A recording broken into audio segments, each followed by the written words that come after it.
Entonces es muy importante desde varios puntos el hecho de que tengan claro las recomendaciones que les voy a dar, no con respecto a todas las patologías exantemáticas, porque son bastantes. Hemos cogido, me parece, 6 o 7 de las más relevantes, y lo que quiero que lo entiendan es, o que lo puedan ver como si fuera la idea de hacer un diagnóstico diferencial entre ellas. O sea, cómo poder reconocer una de otras. ¿De acuerdo? Les comentaba, ¿no? Ha habido hace poco nuevos casos de sarampión, vacuna, no sé si ustedes tienen hermanos pequeños o algún familiar que haya estado pasando enfermera casa por casa, poniendo dosis extras de SPR, que pusieron como la nueva vacunación. Estos son datos de cuáles son los porcentajes en el Perú de niños que no tienen vacunas hasta el 2023. Arequipa está en un lugar intermedio. Entonces, lo que tienen que hacer cuando ven un paciente con una exantema es primero identificar el tipo de exantema que se presenta.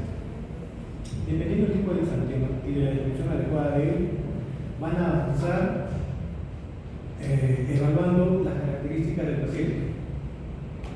En esto van a hablar sobre qué es la que el paciente, cuáles son los factores de riesgo que tiene, qué época de año es, cuáles son las características en las que se ha presentado la infección, cuál es el periodo prodrómico, cuál es el periodo de incubación y cómo evoluciona el exantema cognitivo. Entonces, evaluando estas características van a ustedes poder tener una idea más o menos clara de cuál es la patología del niño. Entonces, algo así. Evaluamos primero el tipo de lesión. Las lesiones elementales, máculas, vesículas, amores, edemas, apoyos, petequias, que yo calculo que ustedes ya deben reconocer. No sé si es una patología, creo que recién en sexto, ¿no? Bueno, igual es importante que conozcan lesiones primarias. Vamos a hablar un poco de eso. Ver cómo es el exantema, cuál es el tipo de color del exantema, dónde se encuentra, la ubicación del exantema, y no solo la ubicación, sino cómo se distribuye y en qué forma aparece. Eso es muy importante para poder determinar cuál puede ser la causa. ¿Cómo es el exantema? Uniforme, reticular. Vamos a ver algo de eso también en la presentación.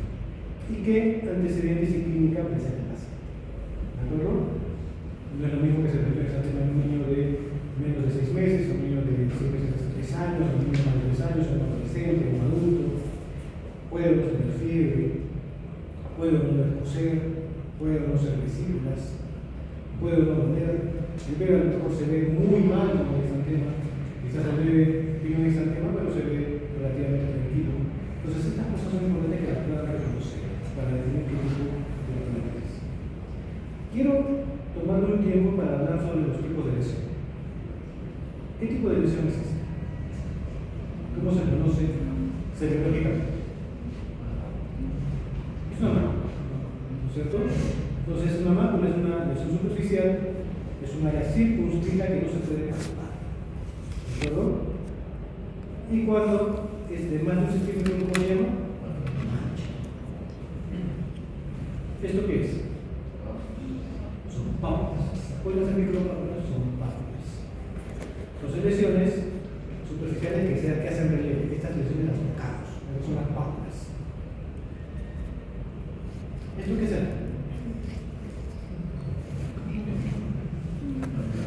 Esto es una placa o un parche. Lo que son pápulas, son de un centímetro. Van a palpar, son de más de un centímetro, pero también son sobresalen que se pueden palpar, se llaman placas. ¿Esto cómo se llama? ¿Cómo le dicen las mamás a esto? Ronchas, le dicen. Se le ha salido ronchas, amigo. Nosotros lo vamos a conocer como agones, que son pápulas electrosas. ¿Dónde se presentan los agones? ¿En qué patología? Generalmente patología alérgica, comunicada, es una lesión típica de la comunicada. ¿Esto qué es? Un nódulo. ¿De acuerdo? Una lesión sólida pero pequeña. ¿Esto qué será? Estos son icteras. ¿De acuerdo? Que son, o sea, la vesícula es un contenido líquido pero pequeño. La ampolla es una vesícula pero más grande. Y las piquetas son varias que están construyendo una con otras. Importante que lo conozcan. A lo largo de la exposición es un montón de imágenes para que ustedes más o menos puedan reconocer visualmente qué cosa es. ¿Esto qué será? Músculos. Sesiones como vesículas para el contenido. ¿Esto de acá qué será? Es un quiste. ¿Ya? Es una cavidad con agua, pero que no es muy. Y esto es un absceso. Ahí todavía se le está haciendo una pulsa a la lesión. Esto de acá, que lo vimos en otra posición también, a propósito de la música de las petequias. ¿Cierto? Las petequias tienen que ser pequeñas y no desaparecen en el dígito o bito de presión y son menos de 1 centímetro. Pero si son petequias, o son de estas mismas lesiones, que son más grandes, más de 3 centímetros, ¿cómo se llamarán? Púrpuras. Son más grandes. ¿De acuerdo? Entonces vamos a ver algunas patologías. Vamos a hablar primero de las maculopapulares. En maculopapulares voy a hablar de sarampión, de rubiola, de eritema infeccioso. No sé cuál más se. Después vamos a pasar a algunas vesiculares. La más clásica pues es la disecnesis, ¿no? Y después algunas eritrodérmicas, que generalmente clasificamos a la escarlatina, como una de las más importantes, la eritema infeccioso. ¿Ok? Entonces, este es el virus del sarampión. Es un morbillivirus. Eso tengan en cuenta, eso se pregunta bastante del tipo de virus que son. Es un morbillivirus, es un virus ARN de la familia Paramyxoviridae.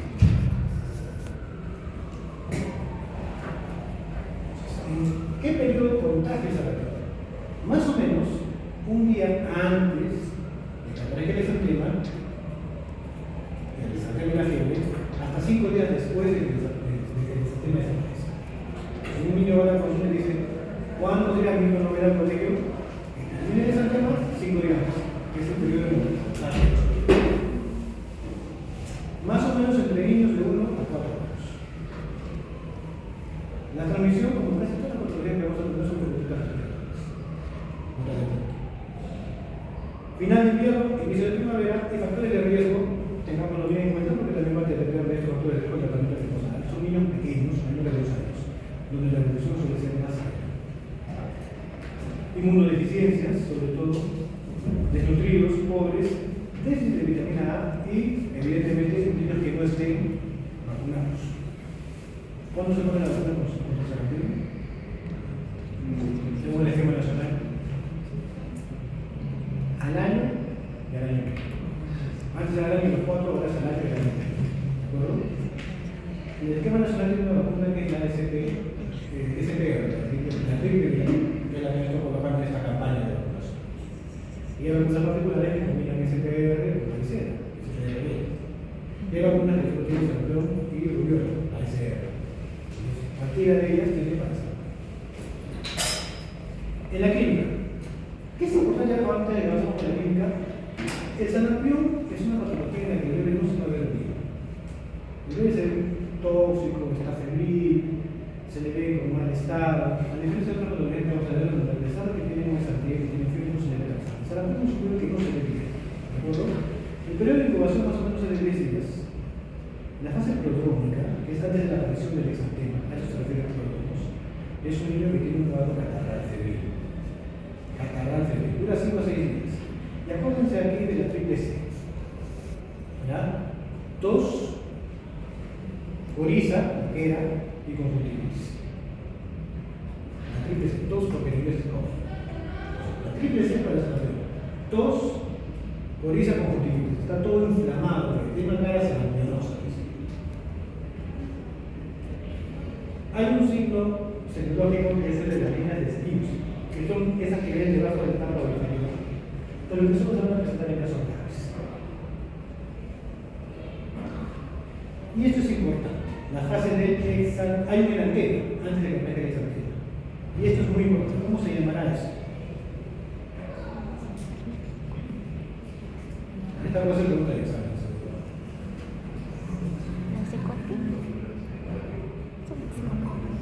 Son las manchas de copia.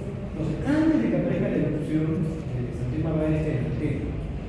va a estar en la cara interna de la mejilla, en la mucosa igual, a nivel del segundo molar. Entonces van a ver la boquilla y aparece esta cosa. ¿Por qué es importante? Hasta en el 80% de las cosas aparece. Porque es uno de los pocos signos que es muy importante. ¿Ya? Las manchas de cobre son patognomónicas. Y aquí también van a aparecer las manchas de guerra, que aparecen más bien en las amigas, un poquito blancos en las amigas. Pero no es todo. Una cosa le pregunta. Y después llega la fase del exantema. ¿Cómo es el exantema?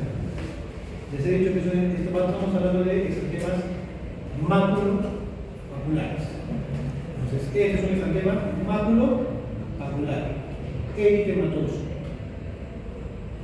¿Y cómo se va a presentar el exantema? Se presenta de forma cefalo-caudal, desde la cabeza hasta los pies. Más o menos va a durar 5 días. Y es importante que recuerden que va a aparecer primero detrás de la oreja. Se comienza por acá y se extiende hacia abajo. En un niño que sigue presentando fiebre. Entonces, más o menos son 10 días de fiebre que tiene este chico. 5 días de cloro y unos 5 o 6 días con la distancia. Más o menos una semana de fiebre al menos. Un niño que no se le ve tanto. Acá tienen un poco más claro el exantema de sarampión con alguna descripción, ¿no? Que habla con una hematoma morbiliforme, que no pica, que desaparece en la vegetación. Y una vez que desaparece el exantema, es como que se descamada, una descamación bien finita. Eso se llama descamación ruflasa.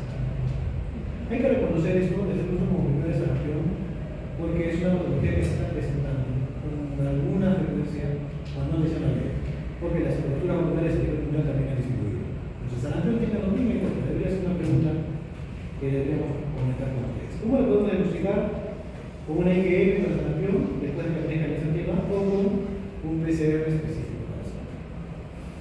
Y el tratamiento, además de sintomático, puede ser con vitamina A, porque les he dicho que muchos de los pacientes que tienen déficit de vitamina A tienen evoluciones más desfavorables. El sarampión preocupa porque tiene algunas complicaciones. La más frecuente de todas las complicaciones con sarampión es neumonía. También puede haber otitis. Algunos escriben que la otitis es la segunda, pero la más frecuente suele ser neumonía. Y la complicación en inmunodeprimidos, neumonitis de células gigantes. La complicación del sistema nervioso más frecuente es encefalitis aguda. Y una complicación severísima, pero rara, pero muy severa, es la panencephalitis anquilosante aguda. ¿Ya? Es un problema nervioso bastante severo en menores de 2 años que son población de abiertos. Tomen en cuenta estos datos. Estas son sus preguntas típicas. Siempre van a venir esas preguntas. Inmunización, como les dije, sí tenemos. Esta es la norma técnica nacional. Y lo que yo quiero que se acuerden con sarampión es dos cosas. Manchas de Koplik, las exantemas y micronovacular. Si tienen eso, sospechen de sarampión. Acá lo metería con fiebre, con malestar. Siguiente, rubiola. Rubiola también se conoce, sarampión se conoce como la primera enfermedad. ¿Has escuchado hablar de eso? Primera enfermedad, segunda enfermedad, tercera enfermedad. Pues es una descripción bien antigua. Eso lo escribían de acuerdo al hombre que al orden que iba descubriendo más o menos las enfermedades. Pero no tiene mucho cuidado porque hay un montón de enfermedades. Pero sarampión era la primera enfermedad y rubiola era la tercera enfermedad. Los virus de la rubiola, la tercera enfermedad, también es el sarampión alemán, enfermedad de los 3 días. Es un virus también ARN de tobabilidad. Es un virus tobabilidad, familia de tobabilidad. Entonces contagia 7 días antes y 7 días después de que aparecen las lesiones. 8 años en promedio, transmisión respiratoria, primavera y verano, contactos menos de 24 horas, vacunas incompletas y algún antecedente de alguna otra exantemática por el que el niño esté desnutrido. Factores de riesgo. Clínico. Periodo de incubación 2 a 3 semanas. Fase prodrómica 1 a 2 días. A diferencia de sarampión, el paciente con su rubiola no se va a ver tan mal. ¿Ya? Son entre ambos son diagnósticos diferenciales. Pero el paciente con rubiola no se ve tan mal. Muchas veces el paciente que tiene síntomas. Y cuando tiene síntomas son leves. ¿Qué es importante conocer la rubiola? Este dato que está acá es el de la adenopatía retroauricular o sector anterior a la tercera. Hay una nota acá. Entonces, este dato es importante que lo conozcan la adenopatía retroauricular, que muchos lo conocen como el signo de Fior. Y hay unas manchas también en la orofaringe que se conocen como manchas de Forqueta, que no son específicas, pueden ver las primeras patologías. Pero si tienes una adenopatía acá, más lesiones en la garganta, podría sospechar que el rubiola sí que hay antecedentes. El exantema que dura 3 a 5 días también es un exantema de macropapular. Capaz si ustedes ven macropapular, si ustedes ven esta foto con la desarrollo no la van a distinguir. Por esta foto no solo puede. Rubiola porque es medio rosada la lesión. Quizás por eso no va a agarrar un poquito más pánico, pero es difícil. Entonces, ¿qué nos puede distinguir todo lo demás? El estado general, el contexto, la adenopatía, las manchas de Koplik, van a decidir cuál es uno y cuál es otro. La distribución también es cefalocaudal, igual que el desarrollo. ¿Ya? Y como les comentaba, las lesiones en la rubiola suelen ser rosadas. A veces escocen, pero no suele ser. Y no afectan las palmas ni las manos. Otra cosa que es importante, que en la medicina ciego también hay rubiola, porque puede transmitirse de manera transparentaria. Y la rubiola congénita presenta una cosa bien característica filatriada de que es hipoacusia, retinopatía y cardiopatía. Entonces, oídos, ojos y corazón. Diagnóstico diferencial es un montón, porque es difícil distinguir esos exámenes. Probablemente más del 80% de los casos son diagnosticados por sarampión, cuando en realidad son por rubiola. Laboratorios, ELISA, después de 18 días, más o menos 2 semanas, y un PCR. El tratamiento no hay ningún sintomático, no hay ningún paracetamol, buena hidratación, baño interdiario, no está rascándose mucho, no está sobando mucho la piel, nada más. Complicaciones, sí tiene varias. Artritis, sobre todo en articulaciones pequeñas y en mujeres, quizás adolescentes. Encefalitis, púrpura o el síndrome de rubiola congénita que se llama. Inmunización junto con el sarampión. La misma inmunización. Cosas que quiero que se acuerden. Exantema rosado, las adenopatías retrovirales. Ahí se acuerdan que es rubiola. ¿De acuerdo? Los dos los importantes.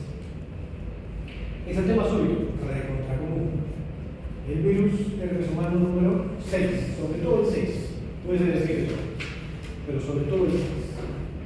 El exantema súbito también se conoce como rociola, pseudorubiola o la sexta enfermedad. Yo tengo que decir con la rociola o la sexta enfermedad, el exantema súbito, los tres son sinónimos. Este más bien es un virus ADN, a diferencia de todos los demás que eran ARN. Es de la familia de los R's. Contagio durante todo el periodo febril y una semana previa al periodo de febril. Entonces, este también es el grupo etario varía. Ya no son niños tan grandes, son niños más pequeñitos, menores de 3 años, sobre todo entre 6 meses y año y medio. Son niños más pequeños que la exantema súbito. Vía respiratoria en cualquier época, aunque generalmente es más en inicios de cambio de estación, inicios de invierno, de otoño y invierno comienzan. La clínica, el prodrómico puesto hasta 12 de incubación 2 semanas, el prodrómico 3 a 5 días, y esto es importante. Son 3 a 5 días donde el paciente solo presenta fiebre alta, 39, 40 grados centígrados, durante 3 o 4 días, en donde uno no sabe por qué tiene fiebre. ¿De acuerdo? Entonces la mamá tiene un bebé de un añito que presenta fiebre alta, lo lleva a emergencia, no están las exámenes, pero la característica del exantema súbito es el nombre es súbito, porque una vez que la fiebre cae, aparece el exantema. Entonces, después de 5 días, más 3 que 5, la fiebre cae bruscamente, se aparece el exantema. ¿Ya? Eso puede ser el exantema súbito, rociola, que es benigno, después de un par de días desaparece. El niño se le ve bien una vez que tiene las lesiones. También va de arriba abajo, pero acá ve un niño que está en la playa, está feliz con las lesiones exantemáticas. Entonces, de ahí pueden seguir a estos 3 máculos oculares que son de los más frecuentes. A veces, no creo que le pregunten eso, pero hay estas manchas de Nagayama, que son lesiones que aparecen en la vía oral en los pacientes. Ya creo que eso es verdad. Laboratorio ninguno, es un examen clínico. Sin embargo, como les digo al inicio, que lo ven con fiebre, lo ven con maluco, a lo mejor alguien le va a ver un hemograma, y un hemograma inicial les voy a hablar de los procesos de poliotrofia. Entonces, algunos pacientes reciben antibióticos. Entonces, podemos generar inmediatamente cuando uno necesita. Lo prudente sería una evaluación correcta, hacer clínica, si el bebé no se ve tóxico, a pesar de que esté febril, evaluar 24 a 48 72 horas antes de iniciar antibióticos. ¿De acuerdo? El tratamiento sintomático. Complicaciones sí puede haber. Una de las frecuentes, porque estamos en el grupo etario, confusión febril. Las fiebre altísimas, aunque la confusión febril no se refiere mucho al grado de temperatura, se refiere más que todo a una variación rápida. Puede volver a funcionar con fiebre con 38 puntos abajo, 38.3 funciona con fiebre. Encefalitis, meningitis aséptica, lo que hablamos la vez pasada, meningitis por herpes o púrpura trombocitopénica. Inmunización no existe. Y datos importantes: fiebre intensa de 3 días y desaparición súbita de la fiebre con instantánea. Eso es el tema súbito. Ahora vamos a pasar a las vesículos ampulares, las vesículas ampullosas. ¿De acuerdo? Una importante ahí, la que más me interesa que vean es la escena. Hay otra que no he puesto, pero creo que en las futuras presentaciones la voy a poner, que es el de mano y boca. ¿Ya? Es bien parecido a varicela en cuanto al tipo de lesión, pero lo que tiene diferente es el agente causal y la ubicación, es mano y boca. Boca y mano y boca. También si ustedes ven en las mujeres caudales, en los glúteos aparecen también los organismos. ¿Qué diferencia habría para conocer si es varicela o si es un mano y boca? La varicela pica, es esposo, tiene prurito. El paciente con varicela es esposo, entonces parece que está así. El mano y boca no pica, tiene fiebres altas a las horas. Prima infección del virus varicela zoster, también se conoce como peste de cristal, porque son vesículas con agüita. Viruela loca o 4 enfermedades. Esto es importante, es el virus de la herpes número 3. Virus herpes, o el virus de varicela zoster. Herpes viridal, varicela virus. Entonces acá vemos una imagen de un niño con varicela que está haciendo, se está rascando, le pica. Contagio, esto es importante porque siempre les van a preguntar cuánto tiempo no podemos dar un cuerpo líquido. Desde 1 a 2 días antes de que comience el exantema hasta que comienza la fase de costrificación, hasta que comienzan a hacerse costras. ¿De acuerdo? Sin nuevas lesiones más de 24 horas. O sea, después de que todas las lesiones se vuelven costras, hasta que comienzan la fase de costras, hasta ese momento lo vamos a tener. Menores de 10 años, más del 90%. Y si ven adultos es mucho más grave. Es mucho más grave. También por vía respiratoria. Esto es algo importante. Dicen que si ustedes están con un niño con varicela entre 5 minutos y 1 hora cara a cara, es más probable que se contagien. Pero si son personal de salud, tienen que estar más de 15 minutos cara a cara o en el mismo cuarto por más de 1 hora. Se puede contagiar. ¿Ya? A mí, por ejemplo, me dio varicela cuando estaba haciendo mi internado. A mí y a mi compañera de todos los alumnos allá tuvimos que pedagogía, ¿no? Me acuerdo ya cuando estábamos en obstetricia, pero no podía estar por eso que tener los juicios en los exámenes por parecer. Entonces, vacunación incompleta. ¿Por qué es importante saber esto? Porque la exposición puede ser de 2 a 3 semanas previas a que aparezcan las lesiones o síntomas. Eso es una periodo de incubación. Entonces, yo decía, si que me está agarrando en obstetricia, ¿dónde estaba hace 3 semanas? Yo estaba en pediatría, seguramente en pediatría. La fase prodrómica también, un síndrome catarral de 2 a 4 días. Una cosa importante, que estos virus se mantienen en los bancos, en la raíz dorsal de los bancos. Por eso es que cuando uno es adulto o cuando se uno deprime, ¿qué va a pasar con el paciente? Que le va a dar herpes zóster, ¿no es cierto? En esta región del ganglio que está afectado. ¿Y qué puede hacer ese herpes zóster? Puede contagiar. A quien lo contagie, ¿qué le va a dar? Varicela. Entonces, es importante tener eso en cuenta. El exantema dura 5 a 7 días y tiene estas características. Cielo estrellado. ¿Por qué sigue estrellado? Porque en este exantema vesicular aparecen simultáneamente todos los tipos de lesiones: macropápulas eritematosas, vesículas y costas. Y aparecen varios estadios en un mismo paciente. Si ustedes ven ahí, algunas lesiones son solo macropápulas eritematosas, otras hay vesículas y otras están cosificadas. Entonces, por eso se conoce esto como cielo estrellado, en la forma semiológica del oso. Pica y también va de manos a pies. ¿De acuerdo? Puede estar en palmas, en mucosa oral y en genitales. Entonces, una forma en la que más o menos podemos ver es que comienza con máculas, pasa una pápula eritematosa, vesículas, ahí hay otro signo semiológico que es el de gota de rocío,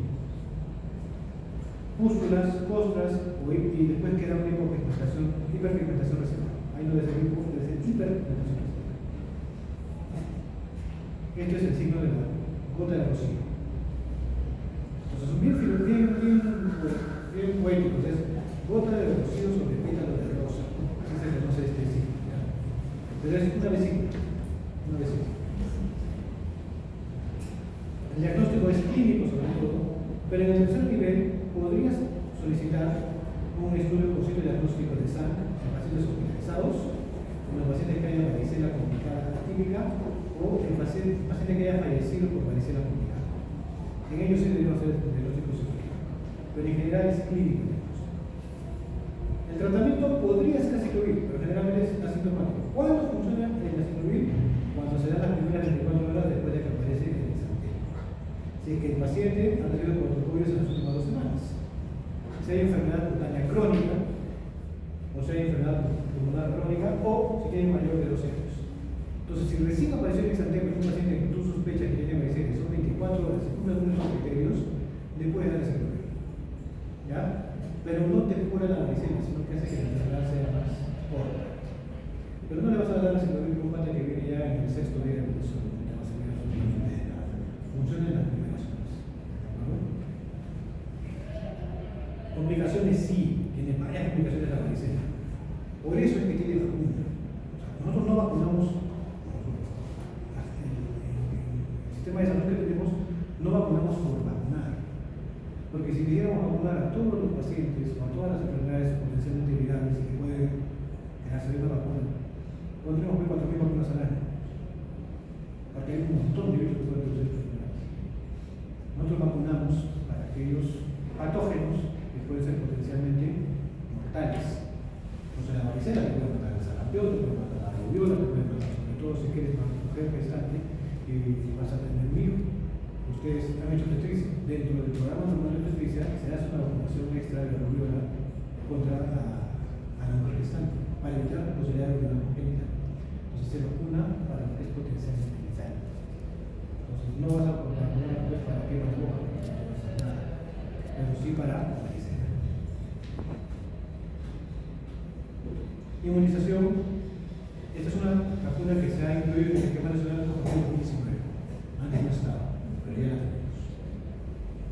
Importante varicela, exantema polimorfo, este bendito cielo estrellado que les comenté, y prurito intenso. Estas dos cosas aprenden a separarse. Eritema infeccioso, la bendita quinta enfermedad. Parvovirus B19. Parvovirus B19. Este es un virus que es bien pesado, porque tiene predilección por las células eritropoyéticas. Entonces, es un virus que se va a acelerar. Generalmente la evolución suele ser favorable, pero en pacientes que tienen inmunocompromiso o pacientes que son muy pequeños, puede haber muchas complicaciones desde el punto de vista hematológico. ¿Ya? Es un virus que si te agarra inmunodeprimido te puede hacer bastante daño. Contagian 5 a 10 días después de la exposición hasta que aparece el exantema. Y si hay una exposición transplacentaria puede haber muerte fetal. 5 a 10 años, no tiene una temporada específica y también por vía respiratoria. Periodo de incubación, 2 a 3 semanas. La fase prodrómica, un niño feliz. 2 a 5 días que no tiene casi síntomas, suele ser asintomático, se le ve bien. O podría haber en el peor de los casos una fiebre leve, un cuadro cataratal, moquitos, pero no hay mucho más en el eritema infeccioso. El exantema es algo que tiene que ver, que tiene que llamar la atención. Esta es la primera etapa del exantema. se conoce como signo de la doble enfermedad. ¿De acuerdo? Esa es la razón. Como que luego se agarra cachetadas, tiene los cachetadas. Un niño que está más o menos bien, que viene con los cachetes bien rojos. Después de esto, hay otra etapa, que es un exantema llamado máculo papuloso, un exantema rosado. Ese significa el exantema máculo papular erytematoso. Y la tercera etapa también es bastante característica en este tipo de lesiones, que se conoce como lesiones en encaje, lesiones articulares, exantema en encaje. Entonces, ese exantema lo tiene que tolerar. Es de este tipo, ¿no? Parecen encajes en todas las lecciones, parecen ahí como redecillas. ¿Qué es lo que pasa con esto? Que generalmente el niño se ve bien, a pesar de que tiene lesiones acá, tiene lesiones en el cuerpo, no se ve mal, es un niño que se ve tranquilo. Y estas lesiones suelen desaparecer, pero hay algunos agentes que puede ser que se vayan desapareciendo y desapareciendo. Calor, luz solar, ejercicio, hace que puedan representar lesiones y que vayan desapareciendo. Esto va a durar más o menos unos 5 a 10 días. El diagnóstico clínico podría pedir un EGG para la COVID-19 en pacientes inmunocompetentes solo 2 a 3 meses después de la infección y un ADN viral si tuviera una crisis aplásica transitoria o si fuera un paciente inmunocompetente. ¿Ya? ¿Por qué les digo esto? Porque, como les decía, la COVID-19 es un maldito, pues. Se va hacia las células extrabióticas, entonces puede ser bastante daño. Entonces, si estoy inmunocompetitivo, sí se debe. El tratamiento también es importante. Complicaciones, sobre todo las que se han mostrado, acá hablan de las 5 A's: aborto, anemia, aplasia medular, artritis y artritis. ¿Qué se van a comprar? Signo de doble infectada y exantema de encaje. Ese es el signo infeccioso. Escarlatina, la segunda enfermedad. Estreptococcus pyogenes, que es una bacteria gram positiva, o también conocido como estreptococcus del grupo A. ¿Qué es lo que ocurre? Que produce una toxina, que es la toxina erythrogénica. Esta escarlatina se conoce más bien como un exantema eritematoso, o una eritrodermis. Y el de eritema infeccioso. Entonces hemos hablado de pápulas oculares, vesículas oculares, y este va a ser eritrodermis. ¿Ya? Entonces, digamos, en un eritrodérmico le viene un paciente con signo de doble bofetada y exantema de encaje, es decir, y si le viene un paciente con piel de gallina, con fiebre y con antecedentes de una faringitis, puede ser una escarlatina. Contagia desde la faringitis aguda hasta que recibe el primer día de antibiótico. Hay picos, 3 años a 14 años. Transmisión respiratoria y los factores de riesgo son infecciones faringias o heridas en la piel o inmunodeficiencia. ¿Ya? El estreptococcus pyogenes tiene un periodo de incubación de unas 7 días y la fase prodrómica es una faringitis aguda. Pero además, miren ustedes, es una faringopilaриtis aguda primera. Y después pueden ver una evolución en la lengua del paciente. Comienza con una lengua más o menos normal que se matiza, y luego se pone blanca, que se empresa blanca, y luego se pone roja, que se empresa roja. Acá, paréntesis, una enfermedad que tampoco he incluido, que me gustaría también incluir, es Kawasaki. Kawasaki también es un tema eritrodérmico, y también tiene esto de la lengua, entonces son parte de la música diferencial. En Kawasaki, bueno, además de un montón de cosas, lo que tiene que haber es fiebre más de 5 días seguidos, persistente, que en esto no lo tiene. Entonces acá tienen la fresa blanca y acá está la fresa roja. El sistema dura 2 a 3 días y es como les decía, ¿no? La piel de lija, la piel de gallina. Entonces ustedes a veces incluso dicen que se toca más que se ve. Ustedes van a tocar y se parece pues como si estuvieran tocando el lija. Y estas son las famosas líneas de Pastia, que es como unas lesiones peritoneales en las zonas de flexura, que son también características de eso. Y esto se conoce como el signo de Philadelphia, que es que hay el exantema, pero respira del triángulo nasogeniano. ¿Ya? Pues se los registros. El diagnóstico clínico puede considerar una anticepenicina. Estos tratamientos son penicinas. Y si no hay penicilina, cefaloporinas, gentamicinas, azithromycina o la ivermectina. Es importante que reconozcan esto, porque la mayor parte de los exantemas, como han visto, son virales. Y la mayor parte de los exantemas no tienen un tratamiento específico. Tú esperas y das para saber. Pero tienes que aprender a conocer, sobre todo, puede ser esta máquina y, por ejemplo, con un Kawasaki. Este es el tipo de conocimiento tratando de este tipo. Y nosotros conocernos para evitar el contagio de otras personas o evitar complicaciones en la vida. Esa es mi idea. Complicaciones, ¿qué será eso?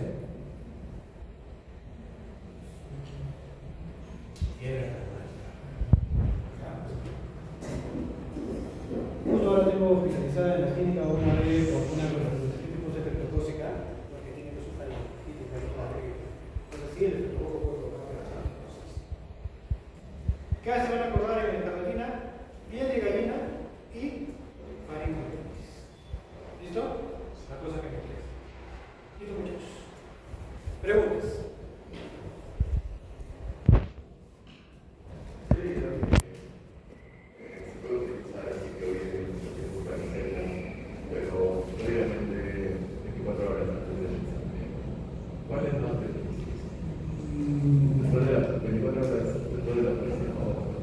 Pero que también sería bien difícil que diagnostiquen varicela antes del exantema, porque estarían diagnosticando un cuadro de catarata.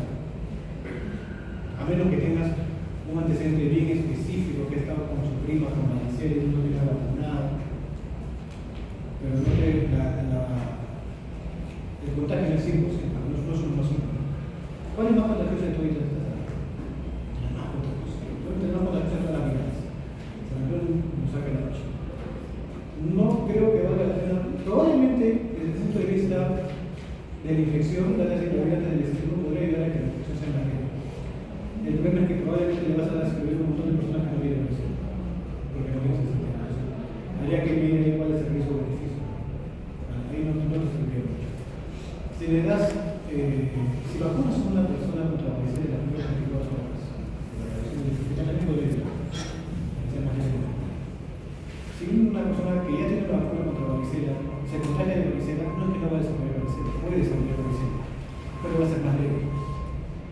Hay algunos estudios incluso que dicen que depende del número de lesiones que tenga esta persona previamente vacunada con varicela, vas a definir si es que va a contagiar o no va a contagiar. Pero en general, la idea es prevenir esto con vacunas contra. Y ojalá que alguno de ustedes, algunos está vacunado contra varicela, creo que ninguno se lo había podido hacer. Porque no nos tocaba, nosotros hacemos con la vida. ¿A dónde le daba varicela? Entonces ya están ustedes en unos objetivos. Pero les puede dar el resultado. En los exámenes, ¿otra pregunta? ¿Qué tan común es que a un niño o una niña le dé efectivas, digamos, 2, 3, aunque es sarampión, pero y esté vacunado, digamos? Bueno, yo como te digo, nunca he visto sarampión. Yo he visto una rubiola. Varicela así. Si está vacunado, podría dar proceso de riesgo. ¿Ya? Si no está vacunado y está en contacto, es muy probable que se pueda ir otra cosa. Y que tenga una u otra, sí, puede tener derecho que tenga una sistemática previa, sobre todo de riesgo para ellos. No se podría estar. Incluso podrías tener escarlatina un par de veces, porque son varios los serotipos. Podrías tener pimanoboco un par de veces, porque son varios serotipos. Hay algunos que son serotipos de los virus que son más frecuentes. Por ejemplo, en el tema infeccioso es el circuito es el VPH6, el herpes 6, pero también puede dar el 7. Depende mucho de esas cosas. ¿Algún otro dato? No ha sido parte de la solución, pero en Kawasaki, por ejemplo, ¿cuál es el rango de tiempo que tenemos para dar inmunoglobulina? ¿Cuál es el rango de tiempo para diagnosticar y dar inmunoglobulina?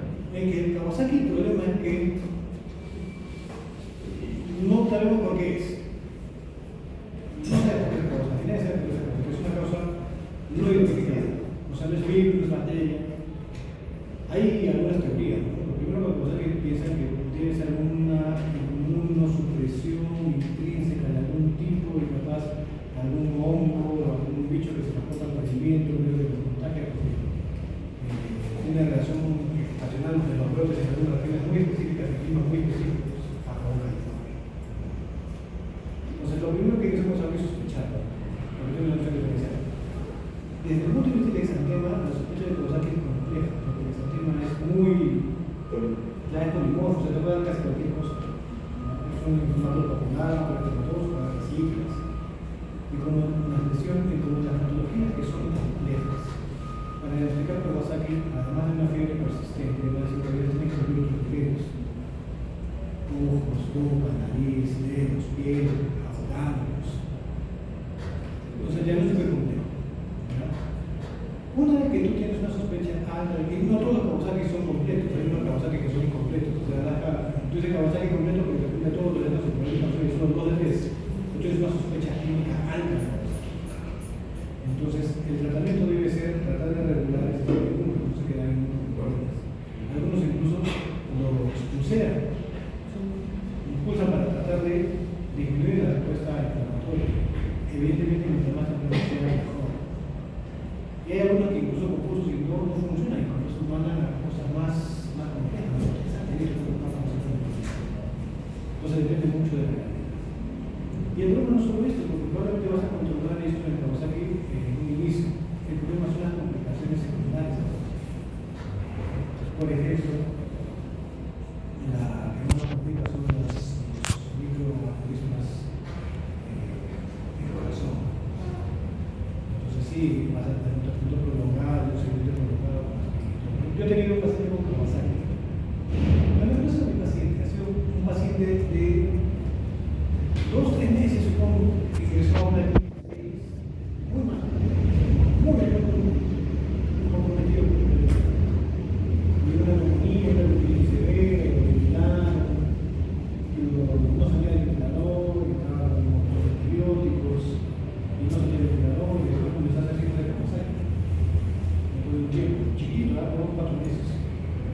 Entonces comenzó con la conjuntivitis, con la lengua, con la piel, con las lesiones, etc. Al final, haciendo estudios diagnósticos, nos mandaron hasta el extranjero y se dieron cuenta que era un problema de una inmunodeficiencia primaria. Tenía un IPD. Entonces, le pusieron inmunoglobulina, lo pulsaron, le salió una fase breve, lo observaron, pero hasta ahora tiene seguimiento de patología, por ello se lo que hace pensar que sobre todo Kawasaki es en personas inmunodeficientes. Tanto así que, por ejemplo, si ustedes tienen un paciente adulto con Kawasaki, hagan el deporte de SIDA, hagan el deporte de VIH, porque está bien relacionado. Entonces va a depender de un montón de esas cosas. ¿Alguna pregunta? La escarlatina no se detectaría a un niño que se le ha quitado anteriormente las amígdalas. ¿Que se le ha quitado? Las amígdalas, capaz se enfocaba mucho y... Sí, puede pasar, porque la educación sobre los que no son muy antiguas. Puede ser por una lesión epica. Entonces, de ahí, por ahí podría ser la escarlatina, ¿cómo se diría ahí? es igual, porque se lo limpia. Porque se le pone infección de otros propios. O sea, la escarlatina por sí sola no contagia. Por ejemplo, la escarlatina no va a contagiar el tipo. ¿Qué te contagia? La faringitis. Eso es lo que contagia.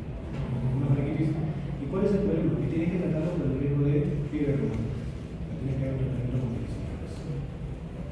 No van a mencionar todo, porque tiene que ver que sea una infección bacteriana. ¿Alguna otra duda? ¿Listo, muchachos? Permiso. En todo se tiene que dar alguna indicación de riesgo epidemiológico, porque por ejemplo el gobierno ¿Notificación? por ejemplo que esté un tiempo confinado el paciente cuando ya esté diagnosticado.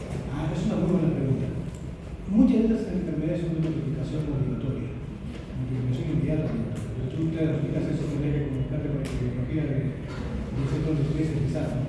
Tienes que tener pacientes con cancera, tienes que tener conservación, tienes que con viola, con sospecha de viola.